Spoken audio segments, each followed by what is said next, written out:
Yes guys, reka twongere tubaye ikaze kandi tubifurize ibihe byiza mwese mukurikirana Satiya TV ndetse na Rwagakoco Live TV.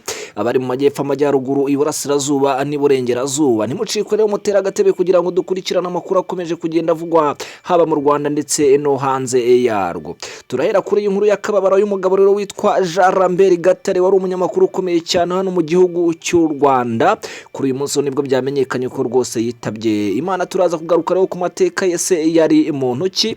Indi nkuru tuza kuvugayo nuko UPDF iri kwigamba kuri imbagura rwose ibyihebe bya Kodeko byayirasiye koroneri.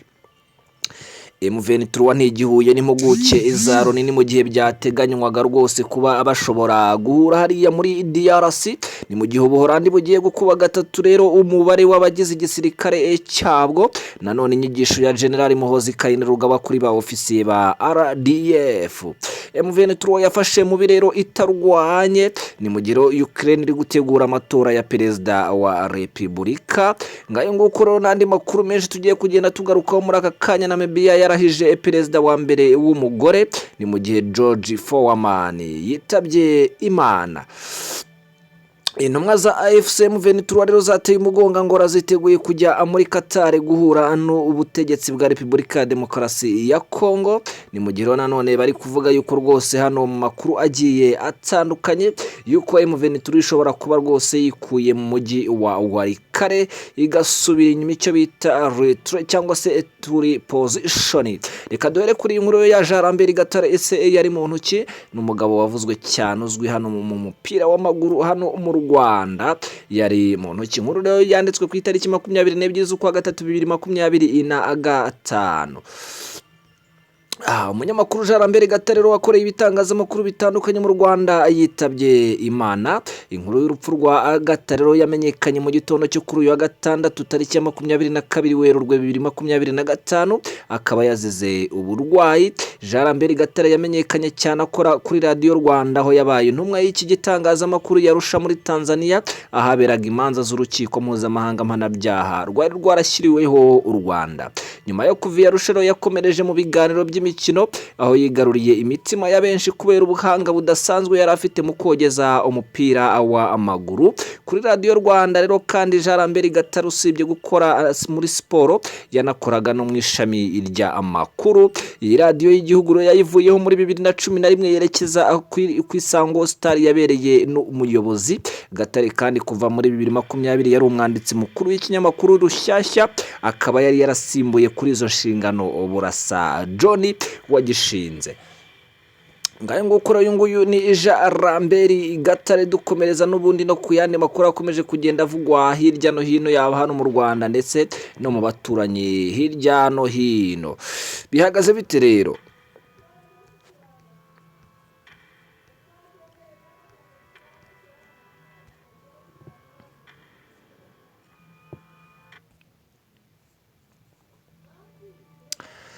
UPDF irigamba rero kurimbagura ibyihebe bya Kodeko byayirasiye koroneri. Nayo ni inkuru yanditswe kuri uyu munsi ku itariki 22 z'ukwa gatatu 2025. Igisirikare cya Uganda rero UPDF cyatangaje ko cyishe ibyihebe birenga 240 byo mu mutwe wa Kodeko mu minsi 2 yonyine. Byatangajwe na Major Chris Magezi usanzwe ari umuvugizi w'umugaba mukuru w'ingabo za Uganda General Muhozi Kainerugaba. Uyabinyujije ku rubuga rwe rwa X yavuze ko mu mirwano yari imaze iminsi 2 ibera hitwa Fataki UPDF yayiciyemo ibyihebe 242. Major Magezi rero yavuze ko biriya byihebe bya Kodeko byishwe nyuma yo kugaba ibitero ku ngabo za Uganda ziri mu gace ka Fataki bigerageza kuzihirukana. Mu gitondo cyo kuwa 5 ngo nibwo Kodeko yagerageje gutera UPDF gusa uko ibikoze gasubizwa inyuma. UPDF ivuga ko inyeshyamba 31 zishwe kuwa gatatu, izindi 211 zipfejo kuwa 4. Igisirikare cya Uganda rero cyakora kivuga ko imirwano yacyo na Kodeko cyayitakarijemo umusirikare umwe, abandi 4 bayikomerekeramo. Amakuru avuga ko mu barasiwe muri iyi mirwano harimo Colonel David Byaruhanga wari umuyobozi wa brigade ya 409 ya UPDF. kwa gatanu rero nibwo uyu musirikare yapfiriye mu bitaro bya Nakasera azize bikomeye ibikomere by'amasasu. Mu byumweru bikiriho bishize nibwo UPDF yohereje ingabo mu mujyi wa Bunia wo mu ntara ya Ituri no mu nkengero zawo mu rwego rwo gukumira ubwicanyi Kodeko yari imaze ikorera abaturage. N'ubwicanyi rero uyu mutwe w'iterabwoba wari umaze igihe ukorera abaturage biganjemo abo mu bwoko bw'abahema bo muri Ituri. Ngayo nguko rero ni ku gice cya Uganda. Tugaruka no kuri M23 rwose aho byateganywaga ko ishobora guhura n'impuguke za Loni ariko rwose yabivuyemo yabiteye utwatsi. Umutwaye M23 kuri uyu wa gatandatu watangaje ko gahunda yari ihari yo guhura yo n'impuguke za Loni rwose bitakibaye kubera impamvu zihe. Umuvugizi w'uyu mutwe rero Lawrence Kanyuka yatangaje kwihinduka ry'iyo gahunda ryatewe n'ibindi byihutirwa. Ati rero binyuranyije na gahunda yari yaramenyeranyijweho n'itsinda ry'impuguke za Loni kuri Kongo. Rero inama yari yateguwe ntibikibaye kubera ibyihutirwa byabaye ku munota wa nyuma. AFC M23 rero risegura kuri rihinduka rya gahunda. Kanyuka yatangaje ko rero M23 itagihuye na ziriya mpuguke mu gihe kuwa gatanu rero yari yatangaje ko bakiriye ibaruwa yazo zibamenyesha ko zizasura M23 kuva tariki ya 23 kugeza ku ya 27 Werurwe. Mu byari rero kuba bizigenza mu mujyi wa Goma harimo rwose gusuzuma ibyifuzo bya M23 kuri leta ya RDC, ihagarikwa ry'imirwano kugira ngo ibikorwa by'ubutabazi bikomeze no gucyura impunzi ziri mu mahanga n'imbere mu gihugu. Izi mpuguke kandi zagombaga gukusanya amakuru ajyanye n'ubufatanye bw'ingabo za RDC n'imitwe yitwaje intwari irimo FDR na CNRD FRN irwanya ubutegetsi bw'u Rwanda ndetse n'ibikorwa by'ingabo z'u Burundi muri Kivu y'Amajyaruguru na Kivu y'Amajyepfo. Byari biteganyijwe kandi ko rero zizasuzuma imibereho y'abasirikare ba RDC nabo mu yindi mitwe barambitse intwaro nyuma yaho rwose abarwanyi ba M23 bafashe umujyi wa Goma tariki ya 27 Mutarama na Bukavu tariki ya 16 Gashyantare. Raporo rero zitegurwa n'izi mpuguke nizo inzego za Loni zishingiraho zifata ingamba zitandukanye zigamije kugarura amahoro n'umutekano mu gihugu runaka rwose. Gusa kenshi zagiye zishinjwa kubogama kuko rwose hari ubwo zatangaga amakuru kandi zitaragezaho zikwiye kuyakura. Ngayo nguko reka dukomeze kugenda tubagezaho n'andi makuru akomeje kugenda avugwa kuri iyi mihanda aho bari kuvuga yuko Ubuholandi bugiye gukuba gatatu umubare w'abagize igisirikare cyabwo. Ubuholandi rero rwose buri kwiga ku mushinga mugari wo kwinjiza mu ngabo zabwo abasirikare benshi ku buryo bagera ku 200,000 bavuye ku barenga 75,000 bafite ubu nk'uko imibare ya Minisiteri y'Ingabo y'iki gihugu kibarizwa mu muryango wo gutabarana wa OTAN ibigaragaza. Aho rero abi 75,000 barimo abasirikare n'abakozi b'iyo minisiteri b'abasivile bakabamo n'inkera gutabara zigera ku 8,000. Ubuholandi rero bwahakanye ibyo kwinjiza abaturage mu ngabo ku ngufu bugaragaza ko rwose bibanda kubinjira mu gisirikare ku bushake. Ubuholandi buherutse gutangiza n'umwaka wiswe uw'ingabo ukangurira urubyiruko gukora mu nzego zitandukanye z'igisirikare nibura mu gihe cy'umwaka.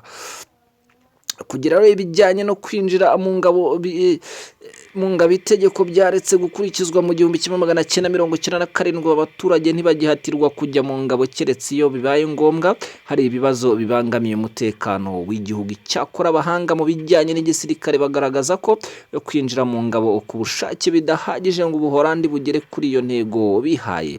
Nka Dick Rozandi ukora mu kigo cyo mu Buholandi cyita ku birimo n'ibibazo by'umutekano cya Stringe Dayer Institute, ari rero intego ni nziza ariko igomba gutegurwa niba rwose ushaka kongera uwo mubare kuri urujya rugero ugomba kubigirira itegeko.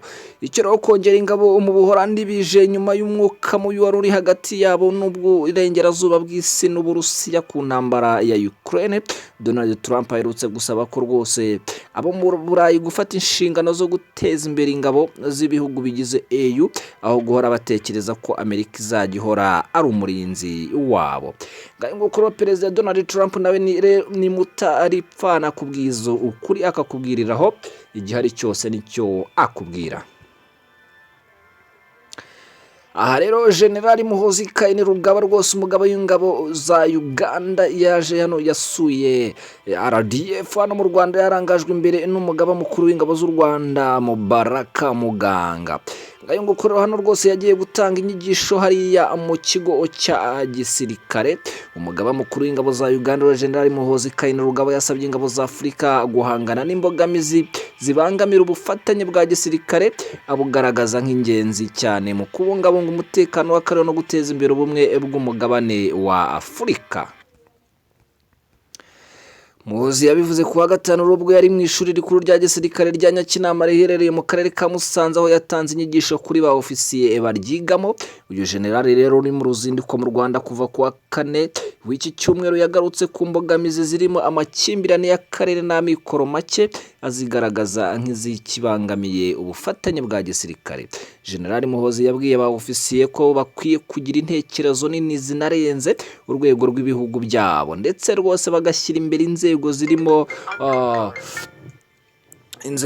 nk'ubufatanye bw'akarere bw'abantu no guteza imbere imikoranire mpuzamahanga, ariko bibanda ku bufatanye gakondo bwa Afurika. Ngayo nguko rero umusirikare yagaragaje ko rwose akamaro